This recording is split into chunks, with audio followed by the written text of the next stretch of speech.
पिछले एपिसोड में हमने देखा था वांग हाओ की फाइट 7 याओ में से एक याओ टियानवू से हो जाती है, जो कि बहुत ज्यादा पावरफुल था। लेकिन फाइट के एंड होने तक दोनों अच्छे दोस्त बन जाते हैं। रात में वांग हाओ को अपने घर के बाहर एक इवल प्रेजेंस फील होती है। जब वो चेक करने जाता है तो पता चलता है ये और कोई नहीं बल्कि सु वांग था, जो कि आते वांग हाओ पर अटैक कर देता है। सु वांग की फाइटिंग स्किल्स को देखकर वांग हाओ को डाउट होता है, क्योंकि वो पहले से काफी ज्यादा स्ट्रॉन्ग हो गया था। इस एपिसोड के स्टार्टिंग में हमें दिखाया जाता है कि सु वांग जैसे ही अपने घर पहुंचता है कोई इस पर अटैक कर देता है। वो देखकर काफी ज्यादा डर जाता है और फिर पूछता है कि उसके आसपास कौन है। उतने में उसे दूसरा अटैक आकर हिट करता है और हमें पता लगता है कि ये सु वांग के न्यू मास्टर हैं, जिनके पैरों में पड़कर वो माफी मांगने लगता है। वो पूछते हैं कि तुम वांग हाओ को सबक सिखाने गए थे, हमसे बिना पूछे हमारी स्किल्स को रिवील करने गए थे, तुम्हारी इतनी हिम्मत। सु वांग उनके पैरों में पड़कर कहता है कि मैं आप लोगों की प्लान को डिस्ट्रॉय करने नहीं गया था, मैं तो बस उसकी असलियत पता करने गया था। इस बात को सुनकर उसके मास्टर गुस्सा होकर उसे किक कर देते हैं, जिसकी वजह से वो काफी दूर हिट होकर गिर जाता है। उसके बाद उसके मास्टर एक फ्लूट निकालकर उसे बजाना स्टार्ट करते हैं, जिसके साउंड वेव के इफेक्ट में आने से सु वांग को काफी ज्यादा तकलीफ हो रही थी। वो इतना ज्यादा तड़प रहा होता है कि उसे गिड़गिड़ाकर माफी मांग रहा होता है और बगल में खड़ी हुई अपनी बहन से हेल्प करने को कहता है। लेकिन उसकी सिस्टर भी उसकी इस हालत पे हेल्पलेस फील कर रही होती है। उसे भी काफी बुरा लगता है सु वांग को इस हालत में देखकर। सु वांग के मास्टर बहुत देर तक उसे तड़पाते हैं, जब तक कि वो तड़प तड़प कर बेहोश नहीं हो जाता। सु मोयाओ ने काफी रिस्पेक्टफुली टी ऑफर कर दिया और वो टी पीते हुए कहते हैं कि मेरा कोई फायदा नहीं है तुम दोनों भाई बहनों को अडॉप्ट करने का, पर मैं तुम लोगों को अपनी स्किल्स इसीलिए सिखा रहा हूँ ताकि मौका आने पर तुम अपना बदला ले सको और मेरे प्लान को एग्जीक्यूट कर पाओ। लेकिन अगर तुमने इसे खराब करने की कोशिश की तो मैं तुम दोनों को ही खत्म कर दूंगा।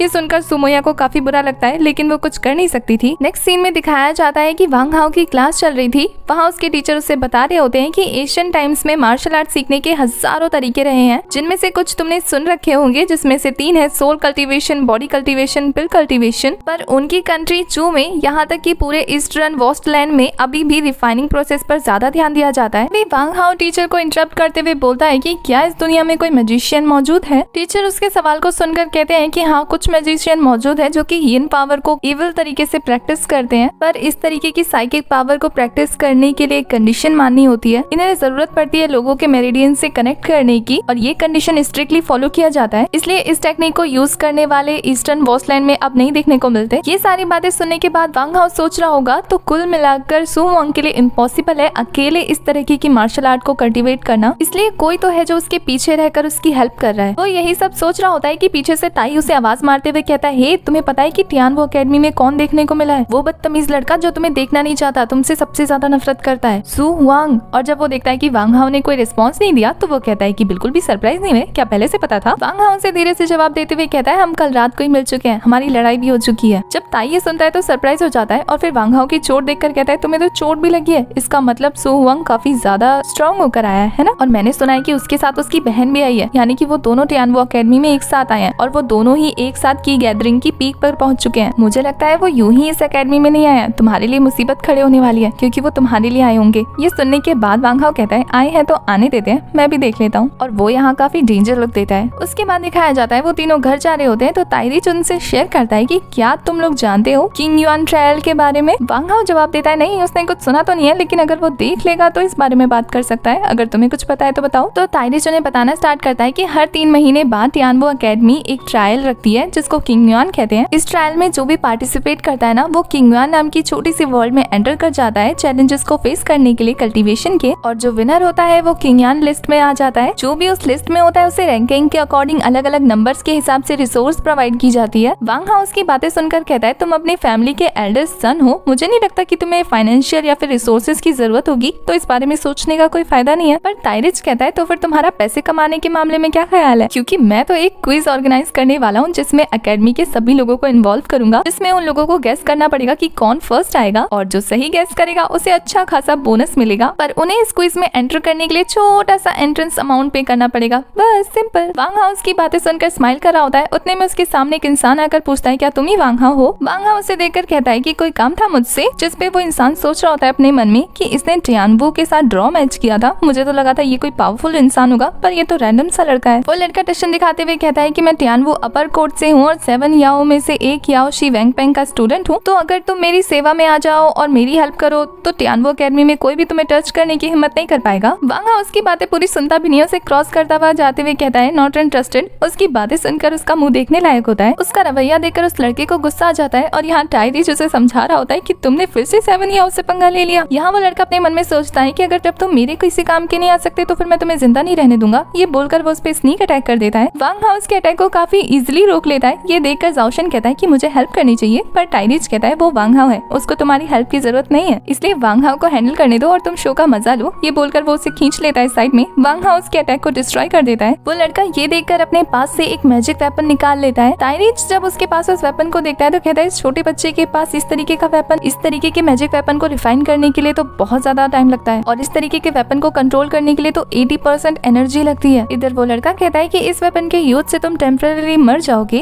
लेकिन तुम खुशनसीब हो गए अगर तुम्हारे पास 3 लाइफ हुई तो। और ये बोलकर वो अपने वेपन से उस पर अटैक कर देता है। वांग हाउ उसके वेपन को रोक लेता है, लेकिन वो वेपन उसके पीछे पड़ जाता है, क्योंकि इस तरीके के मैजिक वेपन शिकार का पीछा तब तक नहीं छोड़ते जब तक मार ना दे। तभी पीछे से वो लड़का भी स्नीक अटैक कर देता है। वांग हाउ अपनी पावर की मदद से दोनों को दूर धकेल देता है और कहता है कि इस तरीके के स्नीक अटैक्स यूज नहीं करते बच्चे, पर वो उसकी बात नहीं सुनता। वो फिर से स्वॉर्ड लेकर उस पर अटैक कर देता है। वांग हाउ एयर में जंप करके अपनी सीड ऑफ लाइफ की पावर को रिलीज करता है। अपनी आइस स्वॉर्ड को निकाल कर वो भी उस पर अटैक बैक करता है। दोनों के स्वॉर्ड टकराने की वजह से वहाँ पर एक बहुत बड़ा ब्लास्ट होता है। उसके बाद वांग हाउ को दिखाया जाता है जिसकी स्वॉर्ड हवा में गायब हो जाती है। ये देखकर वो लड़का हंसने लगता है। तभी उसकी स्वॉर्ड को दिखाया जाता है जो चकनाचूर हो जाती है। उस स्वॉर्ड के साथ उस लड़के की स्पिरिट पावर कनेक्ट थी, तो जैसे ही वो स्वॉर्ड डिस्ट्रॉय होती है उस लड़के की हालत भी खराब हो जाती है। ये देखकर वो लड़का कहता है कि तुमने मेरी स्पिरिट पावर को डिस्ट्रॉय कर दिया है ना, तुम जानते नहीं हो मेरा अंकल कौन है। वांग हाउ कहता है अच्छा कौन है, तो वो कहता है कि मेरे अंकल फो जियून इस एकेडमी के ट्यूटर है, तो अगर तुमने मुझे हाथ लगाने की कोशिश भी की ना तो इसका अंजाम अच्छा नहीं होगा। ये सुनकर वांग हाउ एक्टिंग करते हुए कहता है ओह अच्छा, तुमने मुझे पहले क्यों नहीं बताया, वरना तो मैं। और फिर वो उसके पास जाकर कहता है इसे इतनी इजीली खत्म नहीं करता। एक जोरदार लाफा मारता है जिसकी वजह से वो दूर जाकर गिरता है। फिर वांग हाउ कहता है अगर तुम्हारे अंकल ट्यूटर भी हैं तो उनको किसी ने अलाउ किया है क्या कि एकेडमी के स्टूडेंट को बुली करे। और इसी के साथ वो उसको एक जोरदार किक और देता है, जिसके बाद वो टाइरिच के पास पहुंच जाता है। टाइरिच उस लड़के को देखकर कहता है कि जैसी इसकी हालत है लगता है इसके अंकल को ज्यादा ही गुस्सा होने वाले हैं। पर वांग हाउ के पास आते हुए कहता है लेकिन पहले इसने हमें परेशान किया था तो ये तो गिल्टी हुआ ना। वो लड़का दोबारा उठने की कोशिश करता है तो वो तीनों के तीनों से धो देते हैं। और इसी के साथ हमारा ये वाला एपिसोड हो जाता है खत्म।